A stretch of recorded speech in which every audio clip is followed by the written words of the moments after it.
রব্বুল আলামিন বললেন ওয়ামা খালাকতুল জিন্না ওয়াল ইনসা ইল্লা লিয়াবুদুন। আল্লাহ রব্বুল আলামিন বললেন আমি জিন এবং ইনসানকে সৃষ্টি করেছি একমাত্র আমার ইবাদত করার জন্য। আমার বন্ধুগণ, আল্লাহ আমাদেরকে ইবাদত করার জন্য দুনিয়ার বুকে পাঠিয়ে দিয়েছেন। কেন আজকে আমরা এখনো ঘোরাফেরা করতেছি?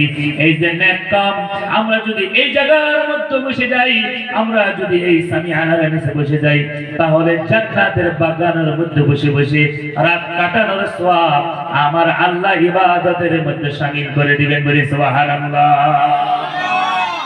আমার বন্ধুগণ, শুধু ইবাদত নামাজ ভাবলেই হবে না। নামাজের নাম শুধু ইবাদত নয়, যত নেক কাম আপনি জীবনের মধ্যে করবেন, যত ভালো কাম করবেন রে বন্ধু, সমস্ত কিছু ইবাদতের মধ্যে আমার আল্লাহ শামিল করে দিবে। চিল্লায়া বলে যাবে কি সুবহানাল্লাহ।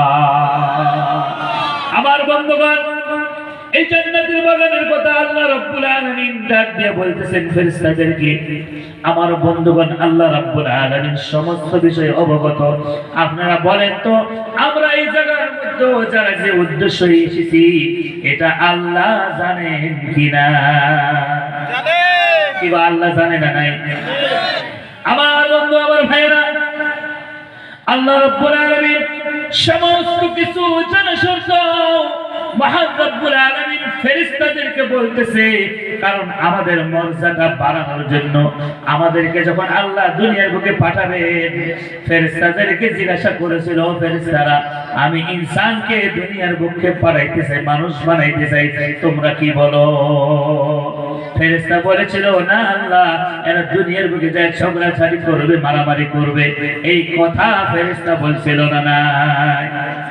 আমার বন্ধুগণ, আমার ভাইয়ের কথা বলবেন, আমার শুনবে। আল্লাহ রাব্বুল আলামিন আমাদের মর্যাদা বাড়ানোর জন্য, ও যুবক বন্ধুরা ভালো করে শোনো, এমন একটি মেহফিল পেয়ে যদি আজকে আমরা বসতে না পারি এই জায়গায়, আমার বন্ধুরা রে, আর ঘোরাফেরা করবে না। আল্লাহ বলতেছেন, যারা এই সামিআনার নিচে বসবে তাদের জন্য আল্লাহ ডাক দিয়ে বলতেছেন। আল্লাহ ফেরেশতাদেরকে বলে, ও ফেরেশতারা শোনো,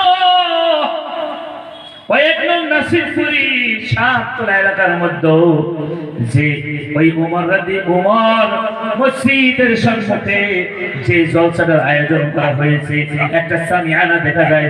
ওই সামিআনার নিচে কেন এত মানুষের সমাগম দেখা যায়? আল্লাহ রাব্বুল আলামিন বলেন, ও ফেরেশতা, কিসের জন্য এতগুলো মানুষ সমবেত হয়েছে?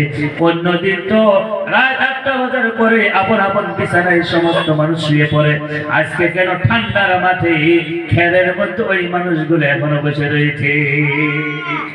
আল্লাহ রাব্বুল আলামিন ফেরেশতাদেরকে যখন বলেন, ফেরেশতারা বলে, রব্বুল আলামিন ওই বান্দা, আপনার বান্দাগুলো যে ওই জায়গার মধ্যে বসে গিয়েছে, ওই জায়গায় আপনার বরত্বের কথা আলোচনা হইতেছে, আপনার কোরআনের কথা আলোচনা হইতেছে, রব্বুল আলামিন জান্নাত জাহান্নামের কথা আলোচনা হইতেছে, আপনার নবীর হাদিসের কথাগুলো ওই জায়গার মধ্যে আলোচনা হইতেছে।